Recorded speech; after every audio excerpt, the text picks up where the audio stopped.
السلام علیکم ویورز، میرا نام عطاء الرحمن اور آپ دیکھ رہے ہیں عطاء بخاری یوٹیوب چینل۔ قرآن کریم کی مسلسل ایکسپوزیشن کے سلسلہ میں آج ہم سورہ البقرہ کی آیت نمبر 266 کی ایکسپوزیشن کریں گے۔ پیچھے جو ہم نے 265 کی ایکسپوزیشن کی تھی اس میں کیا کہا گیا تھا کہ وہ لوگ جو لوگ اللہ کی راہ میں لوگوں کی فائدے کے لیے، انسانیت کی بہتری کے لیے اپنے مال کو کھلا رکھتے ہیں، اپنا ضرورت سے مال، زائد مال لوگوں کی فلاح و بہبود کے لیے کھلا رکھتے ہیں، تو اس سے ایک تو یہ ہونا چاہیے نا کہ ان کے اندر صرف یہ ہو کہ اللہ کی رضا ہو۔ تو اس میں ہم نے بتایا تھا کہ اللہ کی رضا سے کیا مراد ہے؟ اس سے مراد ہے کہ اللہ کے قوانین کے ساتھ ہم آہنگی پیدا کر لینا، اس کے قانون کے ساتھ ہم آہنگ ہو جانا۔ تو یہ چیز ہوئی، ایک تو یہ چیز ہے۔ اور اس کے علاوہ کیا تھا؟ اس کا مقصد کیا ہے؟ اس کا مقصد وہاں پر بتایا تھا کہ اپنی پرسنالٹی کی ڈیولپمنٹ کرنا۔ تو دو مقاصد بتائے تھے قرآن کریم میں، پچھلی جو آیت ہے 265 نمبر کی۔ تو اس سے پھر کیا رزلٹ کیا بتایا قرآن نے؟ اس کا رزلٹ یہ بتایا کہ ایسے شخص کا مال، اس کی مثال یہ ہے جیسے ٹیلے کے اوپر، ریت کے ٹیلے کے اوپر کوئی درخت لگا ہو، اور ظاہر ہے اس کی تو پھر پیداوار کم ہوتی ہے، لیکن یہ دو چیزیں کرنے سے، یعنی اللہ کی رضا اور یہ سمجھنا کہ اس سے میرے نفس کی ڈیولپمنٹ ہوتی ہے، میری پرسنالٹی کی ڈیولپمنٹ ہوتی ہے، تو اس سے پھر یہ سمجھو کہ اس کا باغ جو ٹیلے کے اوپر لگا ہے اس کے اوپر زور کی بارش پڑے تو اس سے اس کا پھل ڈبل آنے لگ جائے۔ ظاہر ہے جب وہ بارش آتی ہے تو پھل جو درخت جو ہوتے ہیں سرسبز ہوتے ہیں، شادابی آتی ہے، اس سے ان کو ایک خوراک، پانی بھی خوراک ہے وہ ملتی ہے، تو اس سے پھر وہ کہتا ہے کہ پھل جو ہے ڈبل آنے لگے۔ تو کہتا ہے اس طرح تمہارا جو مال ہے، اگر تم اس میں سے اپنی زائد سے ضرورت جو مال ہے اس میں سے لوگوں کے لیے وہ تم کھلا نہیں رکھتے، تو وہ تو پھر ایسے ہی جیسے ٹیلے کے اوپر ہو اور کوئی بارش وغیرہ بھی نہ ہو، تو اس کا تو پھر کوئی فائدہ نہیں ہے،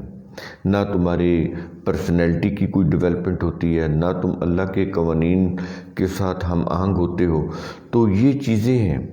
اب اگلی جو آیت ہے، پیچھے ربط آپ نے دیکھا، اس کو ریکیپ ہم نے کیا، دیکھا تو کیا اس کے میننگ بنتے ہیں۔ اب یہ چیز اگر سامنے رکھیں گے تو اس کا جو الٹ ہے وہ اگلی آیت میں بتایا جا رہا ہے کہ اللہ کے رنگ میں بھی نہ رنگا جائے۔ اور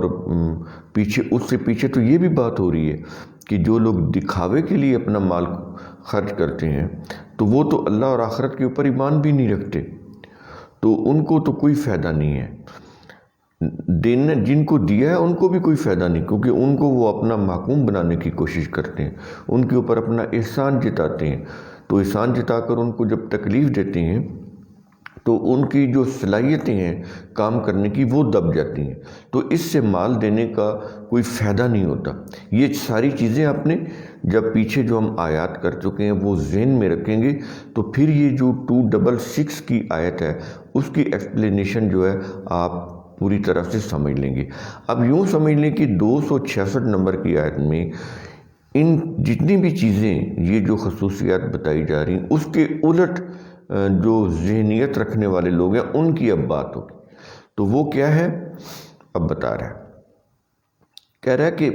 اَیَوَدُّ أَحَدُکُم،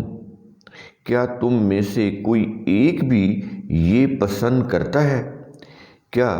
کہ ان تکون لہ جنۃ من نخیل وعناب، یہ کہ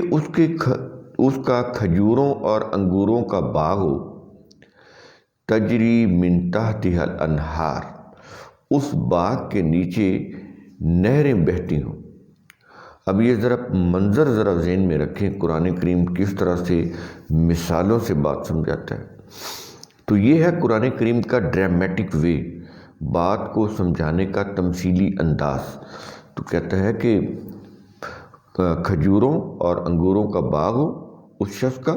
کوئی بھی شخص، اس لیے وہ یہ ایگزامپل ہے، کوئی خاص ڈیفینٹ شخص نہیں ہے، کوئی خاص ڈیفینٹ باغ نہیں ہے، ایک اپنے قانون کو سمجھانے کی ایک ایگزامپل ہے، وہ ایگزامپل کے طور پر بتا رہا ہے۔ تو کہتا ہے کہ اس باغ کے نیچے نہریں بہتی ہوں، اور اس سے پھر کیا ہے، لہو فیہا من کل الثمرات، اس باغ میں اس شخص کے لیے ہر قسم کے پھل ہوں، میوے ہوں۔ وَأَصَابَهُ الْكِبَرُ، اب دیکھیں یہ ساری چیزیں بتا کر اب آگے کیا کہہ رہا ہے،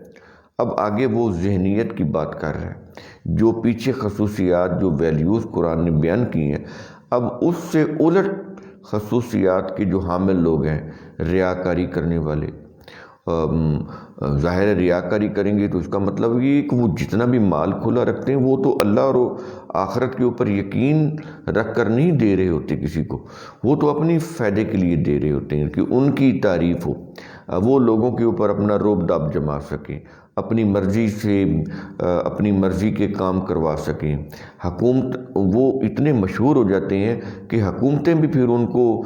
بڑے بڑے عہدے دینے لگ جاتی ہیں، بڑا معاشرے میں سوشل میڈیا جو ہے وہ بھی ان کو بڑا مقام دینے لگ جاتا ہے، تو اس سے ان کے فوائد بہت زیادہ ہوتے ہیں، وہ اپنے ان جو فوائد ہوتے ہیں ان کو حاصل کرنے کے لیے دکھاوے کے طور پر کچھ مال جو ہے وہ لوگوں کے اوپر خرچ کر دیتے ہیں، تو اس سے وہ مقاصد حاصل نہیں ہوتے جو ہونے چاہیے۔ تو یہ جتنی بھی چیزیں ہیں وہ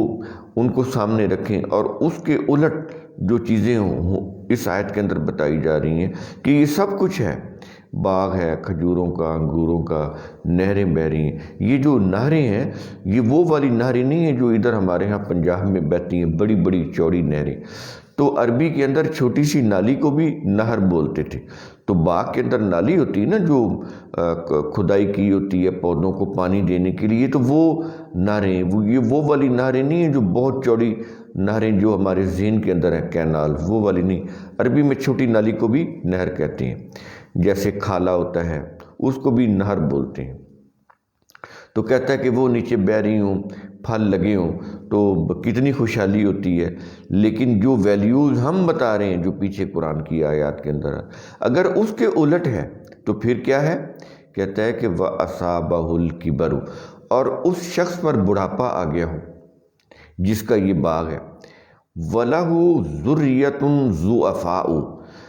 اور اس شخص کی اولاد ضعیف یعنی کمزور ہو جائے۔ اچھا، اب یہ دو چیزیں ہوں گی، ایک تو وہ شخص خود بوڑھا ہو گیا، دوسرا اس کی اولاد بھی کمزور ہے، وہ بھی صحت مند اور توانا نہیں ہے، انرجیٹک نہیں ہے، ضعیف ہے، کمزور ہے۔ اب تیسری مصیبت یہ ہو گئی اس کے ساتھ کہ فَأَصَابَهَا إِعْصَارٌ فِيهِ نَارٌ،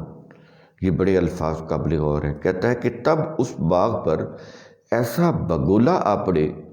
جس میں آگ ہو، یعنی آگ کا بگولا اس آگ کے اوپر آ پڑے۔ اب وہ خود بھی ضعیف ہو گیا،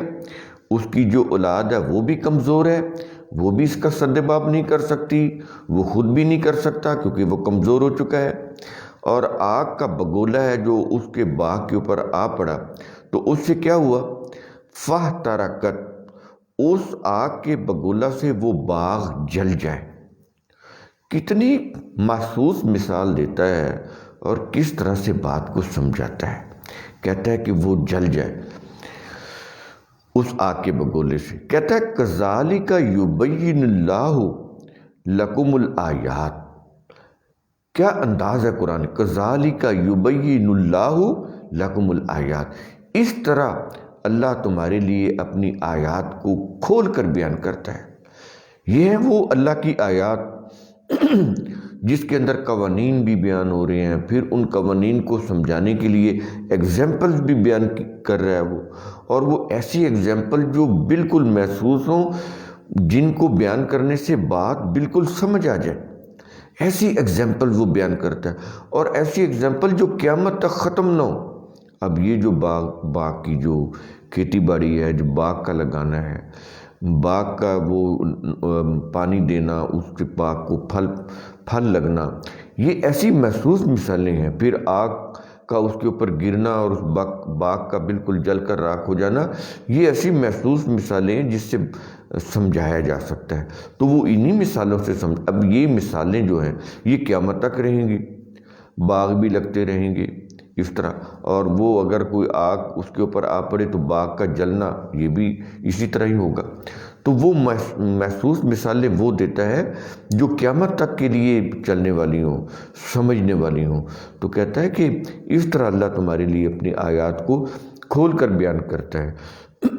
تو آیت کے آخر میں کہہ رہا ہے کہ یہ چیزیں ہم کیوں کرتے ہیں؟ میں نے آپ کو بتایا کہ آیت کے آخر میں اللہ تعالیٰ اس چیز کو کنکلوڈ کرتا ہے جو اس آیت کے اندر اس نے پیش کیا ہوتا ہے۔ کہتا ہے لعلکم تتفکرون، تاکہ تم سوچو، تاکہ تم غور اور فکر کرو۔ یہ اس لیے ہم اپنی آیات کو تمہارے اوپر کھول کھول کر بیان کرتے ہیں، اپنے قوانین کو مثالوں کے ذریعے سے سمجھاتے ہیں۔ لعلکم تتفکرون، تاکہ تم سوچو،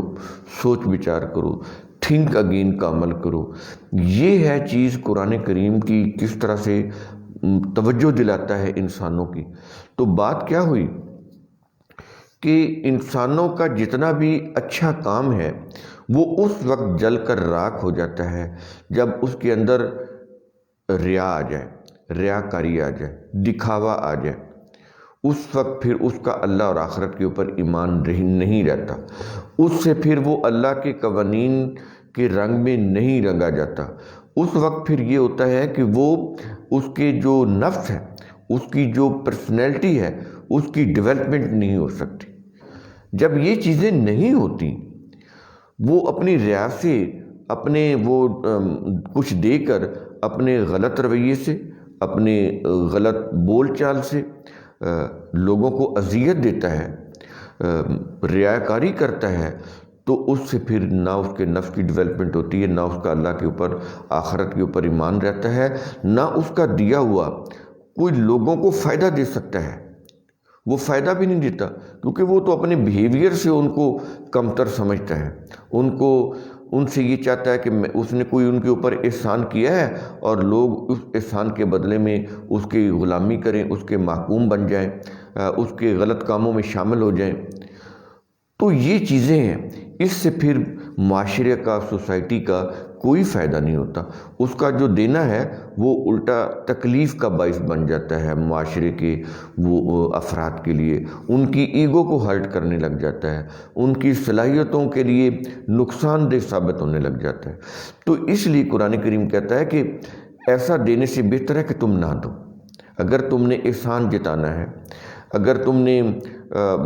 معاوضہ چاہنا ہے اس کا کہ وہ معاوضے میں تمہیں کچھ دیں یا تمہارے غلام بن جائیں، تمہارے محکوم بن جائیں، تم ان کے اوپر روب داب جھاڑتے پھرو، ریاکاری کرتے پھرو، تو اس سے تو پھر نہ دینا بہتر ہے،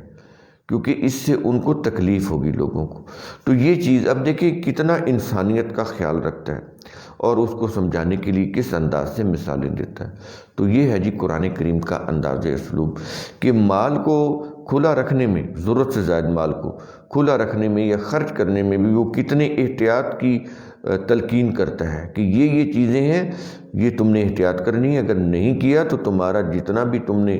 مال دیا ہے، کھلا رکھا ہے، خرچ کیا ہے، وہ سارا ضائع ہو جائے گا۔ اس باغ کی طرح جو بڑا خوشحال باغ تھا، بڑا پھل دے رہا تھا، بڑی نہریں بہہ رہی تھیں، لیکن آگ کا گولا پڑا، بگولا پڑا اور وہ جل کر راکھ ہو گیا، اس کے حصے میں کچھ نہ آیا، وہ خود بھی ضعیف ہو گیا، اس کی اولاد بھی کمزور ہو گئی۔ تو یہ ہے جی قرآن کریم کی ایگزامپل اس کے قوانین کو سمجھنے کے لیے۔ تو قرآن کریم کا اصول ثم تتفکروا، اس آیت کے آخر میں بھی یہی کہہ رہا ہے لعلکم تتفکرون۔ یہ ہے بنیادی چیز، جب تک کوئی انسان، کوئی قوم اس اصول کے اوپر نہیں آئے گی لعلکم تتفکرون، تو وہ قوم کامیاب نہیں ہو سکتی۔ شکریہ۔